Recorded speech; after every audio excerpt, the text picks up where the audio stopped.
Hello, this is Meet the Writers. Welcome. I'm Georgina Godwin.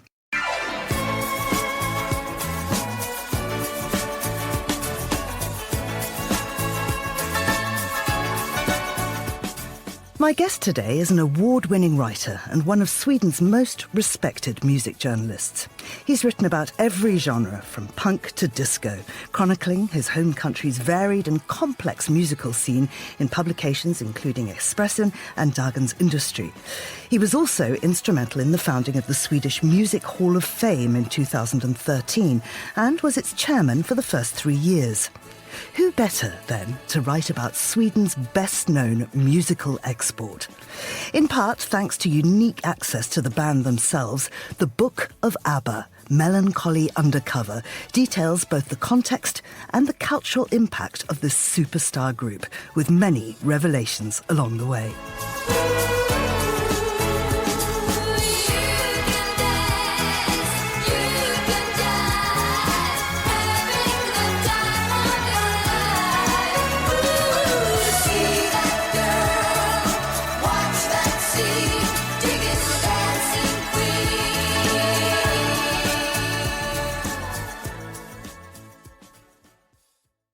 Jan Gradvall, welcome to Meet the Writers. I am beyond thrilled to be ABBA adjacent.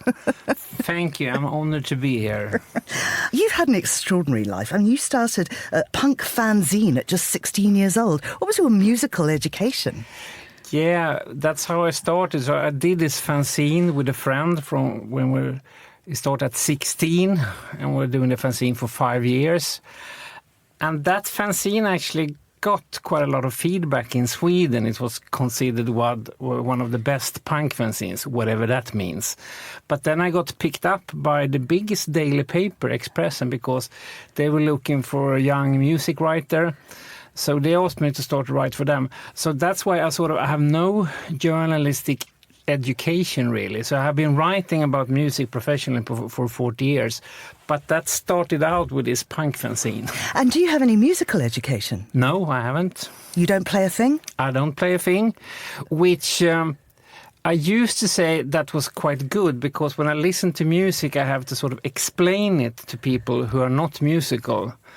But when I've been sitting down with Benny Andersson, who really is a music genius, and he has shown me things on the piano, I wish I knew more about that sort of stuff. But he doesn't read music either. He has to go with feeling. That's extraordinary. So, I mean, your journalistic relationship with ABBA has been described as uniquely close. Tell us about how you got to know them. Way back, actually, before I became a punk, the first LP I bought for my own money when I was 10 was Waterloo by ABBA.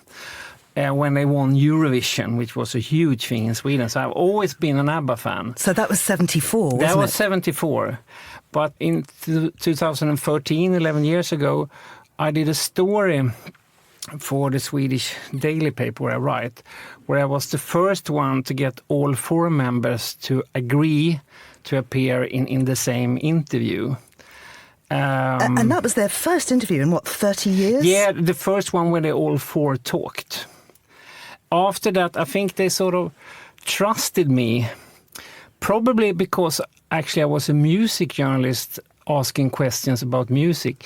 Especially Agneta and Frida, I haven't heard of journalists actually wanting them to know something, or wanting to know actually how they made the music. People just asked them about divorces, money, politics. So I think they realized, wait a minute, no one has asked this before. And then they did a big coffee table book the year after, 10 years ago, called ABBA the Photo Book.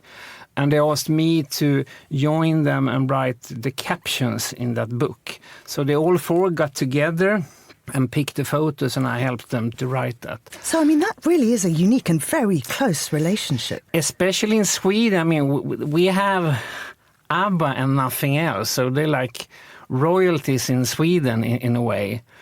But I also had very bad experience with the press in Sweden in the 70s, because at that time Sweden is and still is quite a left-wing country. We had a social democratic government, And the culture, Swedish radio and television, was even more left-wing than that. And they hated ABBA. They didn't consider ABBA good enough. And good enough, according to them, was like more folk kind of music, singing in Swedish with political messages, left-wing political messages. And ABBA was not considered good music. The people loved them. But I think since then they were sort of suspicious of media and journalists. But I mean, their early start in music, particularly when you look at Benny and Bjorn, they were singing in Swedish. They were doing sort of, the girls had a big backstory in dance music. Yeah. You had the Hep Stars, you had the Hootenannies. Tell us a little bit about their musical evolution, if you like. When ABBA formed in 1972, 1973, in Sweden they were considered like a supergroup because all four of them were really big in the 60s. Benny was in a band called Hep Stars. They're doing sort of greasy rock and roll. He played the organ, was quite wild on stage, which you can't imagine now. Björn was in a band called Hootenanny Singers doing folk rock. Those two were maybe the biggest bands in Sweden. Agneta was a huge solo singer. She's still the only member in ABBA who can read music. She can play Haydn fluently, can play Bach fluently, and she wrote all her hits herself during the 60s. And Björn and Benny encouraged her to continue writing during ABBA, but then she became the mother of two young kids and had no time for it. And Frida, her career started a little bit later than Agneta's, but she was also a big solo singer in Sweden. And they started because of 2 marriages, and they ended with 2 divorces. And I mean, it's funny you talk about their acceptance by people in Sweden, because actually all 4 of them came from very working class backgrounds. Yeah, they were much more working class than the people in the Swedish left, which were mostly university educated, very intellectual people who had like theories about the perfect socialist society. And their manager even more so, Stickan Andersson, who was really poor when he grew up. And then they became successful, and then people were starting to call them capitalists and cynical, which was absurd. And that's why I think that was an important thing to me to write about in this book, to explain this very odd situation in Sweden where they were called capitalists making not good music when they were loved all over the world, not the least in Eastern Europe, because those countries, they wanted nothing to do with Western pop culture. But when they realized that their citizens needed sort of pop music to keep calm, they agreed on, wait a minute, we have this neutral country in the middle of the East and West with a social democratic government. Let's pick ABBA. So all over Eastern Europe, ABBA was considered like the sort of left-wing good alternative, while they were called capitalists in Sweden. Quite extraordinary. I mean, so you had this sort of 10 years with the band. Was there anything in that time that surprised you about their perspectives on their career? There's a lot of things. Recently, the only ones been doing interviews are Björn and Benny. And some people view ABBA as 2 brilliant songwriters with 2 singers. But ABBA really was a band with 4 equals. When I've asked them all 4, what's the secret behind ABBA's sound, the sort of secret sauce, all 4 of them say it's the combination of Agneta and Frida's voices. Agneta has this crystal clear soprano voice, Frida has this lower mezzo voice, and when they sing in unison, you sort of get the ABBA magic. And they loved working in the studio, so they created the songs together, all 4 of them. And I thought that was an important thing to say now.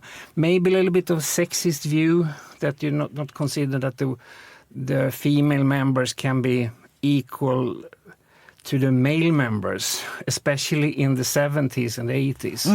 And of course, the other unique thing that they did was this whole sort of concept of multi-tracking. Yeah. They had a brilliant engineer called Mikael Beatrietro, which was a little bit like George Martin for the Beatles. He could actually do all the crazy ideas they had. So they were really perfectionists. Could work endless hours in the studio to create this perfect pop music. And it's funny when you listen to it now. You can hear a great track from someone now, classic pop track. But you can almost all guess if it was made in the 60s, 70s and 80s. But you can't do that with ABBA, really. If you listen to The Winner Takes It All, it's very difficult to place when it was recorded. So they were sort of outside the pop world then, and there still is, which has contributed to the music being so timeless, I think. Haven't really been a part of the ordinary or the regular pop world. And having their own studio at Polar must have really formed the way that sound evolved? That's a complicated story because they were frustrated because they worked in smaller studios and dreamt of having their own big studio. And Polar didn't open until 1978. And then it cost so much, so they had to rent out the studio to other people. So it didn't become this big thing that they thought. So most ABBA classics were actually recorded before the Polar Music Studio. But I do write the first chapter in the book. I write about the very last ABBA recording they did. At least people thought that for 39 years, which is The Day Before You Came, an incredibly sad song. And I had a photo of Benny lying on the floor in the Polar Music Studio alone. He was all that was left of the group, and he plays everything himself of that song. 6 minutes long with no real chorus. And that's really what I write about in the title, Melancholy Undercover. He said to me once that even the happiest songs are melancholic at its core. We did Melancholy Undercover. They sort of did that in secrecy. But in that song, it's totally open. So that was the end of ABBA and the end of the Polar Music Studio. Let's have a listen to that.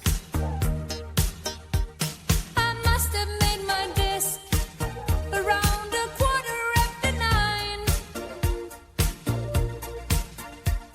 with letters to be read and heaps of papers waiting to be signed.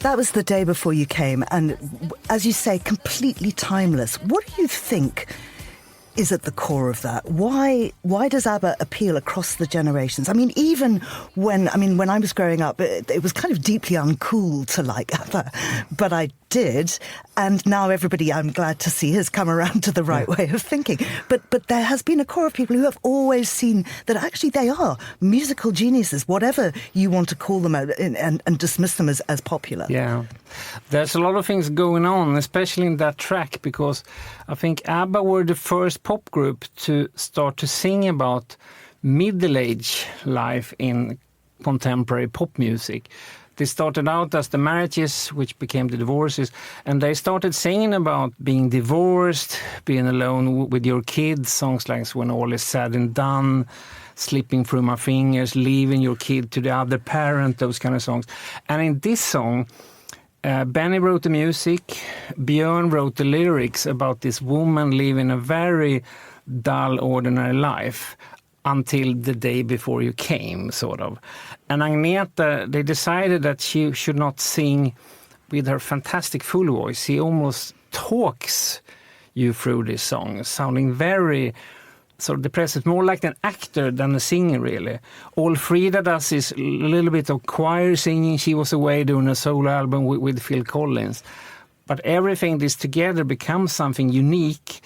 And if you listen nowadays to a group like the Pet Shop Boys, that kind of synthesizer sound, that sort of low-key, deadpan singing, they are very influenced by The Day Before It Came, and they admit that themselves. The book, Melancholy Undercover, it's kind of structured around a collection of essays, and it darts back and forwards across ABBA's history. It's not a chronological biography of the group's life. Why did you decide to write about them that way? I didn't want to do like the typical music biography, because I think that's quite boring, actually. You're right. Oh, then they did the fourth album and then they toured in Belgium. I think that's quite boring. So I wanted to to write a book that you could read as a reader, even though you haven't to be an ABBA fan really. So you can understand where the music comes from, the cultural context of that time in Sweden, the Swedish climate with all the darkness and the cold, which you can hear in Swedish folk music, which has influenced ABBA a lot in those kind of melodies. And I found this fantastic brain surgeon in Australia called Charlie Teo, who takes the impossible cases. And there was a Swedish family that I tried to make this story short. They discovered that the kids started vomiting. The kids started vomiting at night, had severe headaches. And it turned out he had a tumor the size of an orange in his head. And all the doctors said, there's no way, we can't operate on this kid. In comes this Charlie Teo who took this case. And it was an extremely complicated operation. But his way of coping with these kind of 14 hours operations is that he only listens to ABBA when he works. So I thought that was a good story. So I interviewed him. Why do you like ABBA so much? Do you never tired of them? So if you dig a little, you can find lots of these stories which says a lot about ABBA's appeal. Well, tell us a little bit more about that, about how their music touched so many lives. They're so loved in the gay community, for instance, which started out... You have to remember that ABBA were extremely big during the 70s, but in the early 80s they sort of faded away. People forgot about ABBA, except in the gay world. And that started in Sydney, where they had showings of ABBA the movie, a little bit like Rocky Horror Picture Show, where people dressed up as ABBA and the audience singing along. This spread to the gay clubs in Sydney, where everyone loved to dress as ABBA. There was a film called Priscilla, Queen of the Desert, basically about drag queens singing ABBA. And now it has spread all over the world. And I think with Erasure in the UK, they did this tribute EP to ABBA, which was very important. I've interviewed Andy Bell in the book as well. So they're so loved among people. And ABBA didn't know anything about this. They didn't realize that maybe a song title like Dancing Queen could have a double meaning. They didn't realize that a song called Gimme, Gimme a Man After Midnight might have another meaning, but they were pleasantly surprised, and they really support and love that now, which you get from I accompanied Agneta when she did a solo album 10 years ago, and the only appearance she made was at the gay club here in London.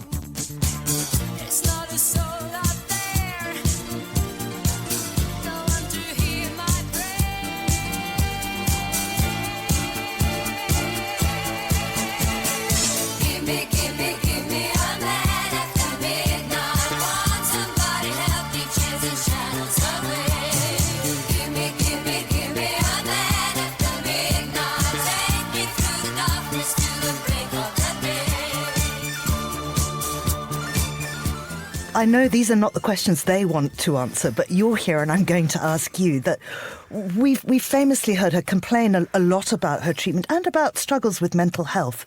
How is she? What is she? I would say when you meet her, she's a very normal Swedish woman. She lives in a house outside Stockholm. She's got 2 kids with their grandkids living very close. She loves being with her horses and dogs. When I met her last time, we were showing pictures of our dogs on our iPhones. That's how we connected. What kind of dogs does she have? She have small dogs, 2 small dogs. I don't know the names in English. And she really is into music. She listens to local oldies stations and knows a lot about 60s music. And I think she was burnt by the press, who only wanted to speculate her latest love affair, that sort of stuff. And she didn't like touring. They stopped touring as early in 1980. I mean, she never liked it, did she? No, she hated that. And she's seen as this reclusive. But I think in private, when she feels that someone wants to talk music, she's actually very open. There's nothing mysterious about her, but she says no to everything. People have rarely interviewed her. So, I mean, fantastic for you to have that access with her.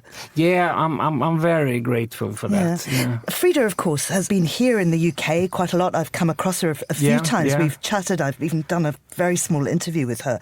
But she seems to be much more out there and much happier to... Definitely. She's the most social one. She was also that during ABBA. She was the one, the greatest stage presence. She did the choreography. She was the mastermind behind the look and the clothes and everything. And I mean, she's almost like a royal in herself, being married to a prince, likes to go out or like to go out. I know she's been at the Voyage show here for 4 times. In the audience? Yeah, in the audience. There's fantastic photos of her all dressed in white in the audience, enjoying watching the Avatar Frida on stage. So I say thank you for the music, the songs I'm singing. Thanks for all the joy they're bringing. Who can live without it? I ask in all honesty. What would life be without a song? Where there's one of me. So I say thank you for the music. What do they think of that show? I mean, how wonderful to see yourself forever young. Yeah, exactly. I think that's a way to keep yourself forever young. They picked the look where they agreed to look the greatest, which was in like 78, 79. So that's the look you see. But the movements are contemporary movements. They did this with George Lucas special effects company. Yeah. But I think it's great. People assume it's a show, but it's like going to a concert, a great ABBA concert, and very few people have seen ABBA live. And I think this will go on for maybe longer than they live even. Yeah. Do you think that there is a chance we'll ever see ABBA live again? Definitely no. They were offered like billions, really billions in the 80s and 90s, but they will never do that. So this will be the last thing. I thought it was really interesting in the book that you point out that Frida and Agneta don't mind and in fact think of themselves as the girls.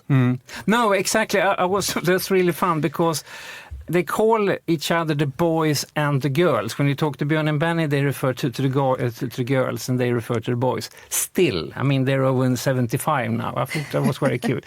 And they had very frosty relationships after the divorces for a long time. I think they sort of reunited with the Mamma Mia movies. When those were made, they appeared all 4. And this photo book, which I helped them to write, was also important. And nowadays, they're very proud of their legacy. So we've seen, obviously, that Björn and Benny still work together a great deal. What's the relationship like between Agneta and Frida? They're really good friends. People in the 70s or the media tried to portray like a rivalry between Agneta and Frida. But they really say now they supported each other. When one had a cold, the other one stepped up. They almost never cancel a show. They live separate lives, but they're really close friends.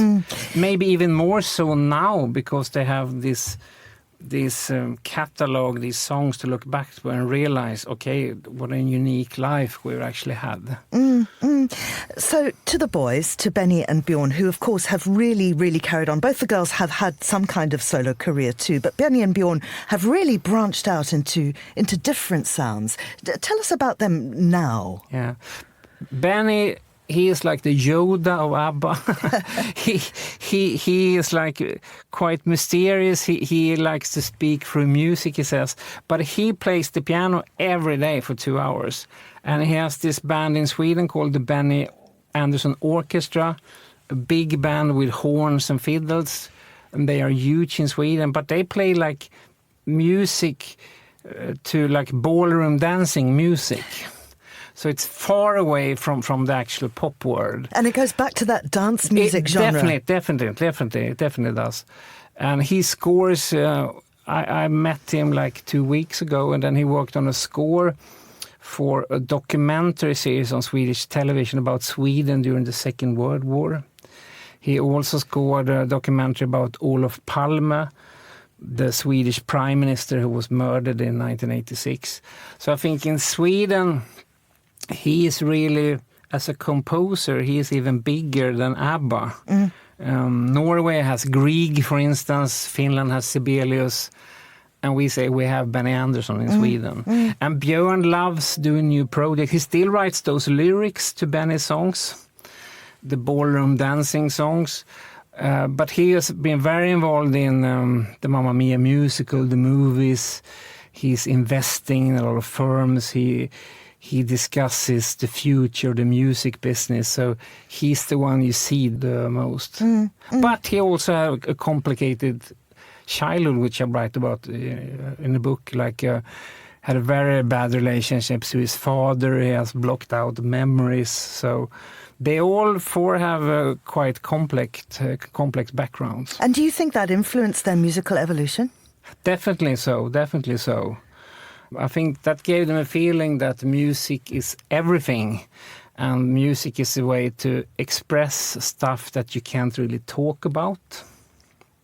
There was one thing, this is my book, it's not an official book, but since they gave me access, I wanted to make sure there's no errors in the book. So I offered them to read it and check, are there any factual errors? And the only one who called me back was Benny. And he said, actually, there's one thing when you write about the divorce between me and Frida. And I went, oh no, here it comes, sort of. And I had wrote in the book that when they divorced, a very bitter divorce, all he took was 1 ashtray and 4 paintings. He left everything to her and just took away. And he said, actually, that's not correct. I took 2 ashtrays and all the paintings. That was the only thing he wanted to change. So if they trust you, they're very open as well. Yeah. You've been quoted as saying, Melancholy Undercover feels as though everything I've written has led up to this book. Yeah, I think so, because I've written about music for so long time. And I guess if you're going to write a book about, say, the Beatles, I think you have to be British to understand where they come from, the references to like Peter Sellers and those kind of humor. And I think it's the same thing with ABBA. I had an advantage of being a Swede. I know where they come from. And I think also that I did the interviews in Swedish probably helped, because in Sweden everyone has to learn to speak English in one way or another because we're such a small country. But it's quite close, it's quite difficult to express yourself in another language. And I think Agneta especially, she's not that confident in talking English. So when you do the interviews in Swedish, it's more natural to them. It's more like a conversation. They can more open up. I think that has helped, actually. Let's talk a little bit more about what else you've been doing around this book. Tell us about the Swedish Music Hall of Fame. That was a thing that started to recognize people in Swedish music history that has been very important and maybe overlooked by younger generation. It really started out as a thing in the ABBA Museum, actually. In the basement, they had like an exhibition of people that had influenced ABBA. So every year, you sort of like the Rock and Roll Hall of Fame, maybe you choose the most important one from Swedish music history. And they get sort of to be there. I don't know the word for it, but it's been going on for a long time. And in the early years, Björn and Benny especially was quite involved at it. So I was helping them to start that, and I was like the chairman for 3 years. Why is it important for you to recognise Swedish artists in this way? And what would you say characterises Swedish music today? I mean, we've talked about the past, but is there a definite kind of Swedish feel now? Yeah, I think not all are aware of that. If you listen to contemporary pop music on the radio now, a lot of the tracks are written and produced by Swedes or co-written by Swedes. Everything from Britney Spears, Baby Hit Me One More Time, Taylor Swift, Shake It Off, Justin Timberlake, Ariana Grande, The Weeknd, Blinding Lights. All those songs are co-written and produced by Swedes. And so many K-pop hits too. Very long Yeah. K-pop. And all those Swedes, of course, were very inspired by ABBA. Not only musically, but ABBA showed that you can actually come from this little country up north and still have success in the big world. So ABBA opened up the gates really for music. And I've interviewed Max Martin, who's the most successful songwriter in the world for like 25 years. He's a huge ABBA fan, of course. But he said when he sat down and tried to play these songs at the New Year's Eve, he was trying to play Happy New Year by ABBA. He couldn't do it because the chords are so complicated. So ABBA's music appeared to be simple, but when you try to break it down, it's actually very complicated and complex music that appears to be simple. And that possibly is the heart of their genius. I think so, definitely. Yeah. Is there a consensus amongst the members of the group as to which their favourite song is? No, I think they have a separate favorite. I know Frida's favorite album is The Visitors, the last album they did, which is very moody. Benny, I think he likes Super Trooper. The album is like the perfect ABBA album. Agneta, I think Voulez-Vous, there's a song called If It Wasn't For The Nights that should have been a single. That's her favorite. And Björn, I'm not sure actually what his favorite album is. But if you look at the songs who have become iconic, there are so many. So they haven't, in this ABBA Void show, they haven't got room for Super Trooper or Take a Chance on Me. I mean, not many artists in the world could leave out two of those songs and yet have this fantastic playlist. Yeah, and what's your favourite ABBA song? When I did early book signings in Sweden, I said from the heart, my favorite song is Knowing Me, Knowing You. And then everybody in the line wanted me, please, could you write that your favorite song? And it takes forever to write Knowing Me, Knowing You. So nowadays when people ask me, I say SOS. That's hilarious. Jan Gradwell, thank you very much indeed for coming in to speak to me. Thank you. I really enjoyed being here. Jan's book is Melancholy Undercover, the Book of ABBA. It's published by Faber and Faber and it's out now and it's fabulous. You really need to read this, whether you're an ABBA fan or not. And if you're not an ABBA fan, I promise you, when you've got to the end of the book, you absolutely will be. Thanks to the production team of Steph Chungu and Lily Austin. And you can download this show and previous episodes from our website, Apple Podcasts, or wherever you get your favourite podcasts. I'm Georgina Godwin. Thank you for listening.